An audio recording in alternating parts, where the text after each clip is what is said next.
They're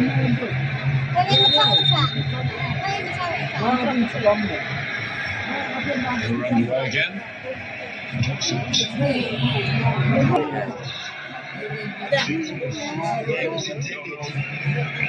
It was intended the wide runner Enzo Fernandez.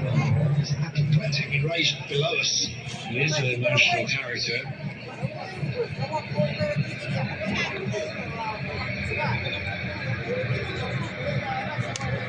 It's always the instance right in front of the dugouts in the semi-final back in 1930 against the United States, strangely enough, and they won 6-1.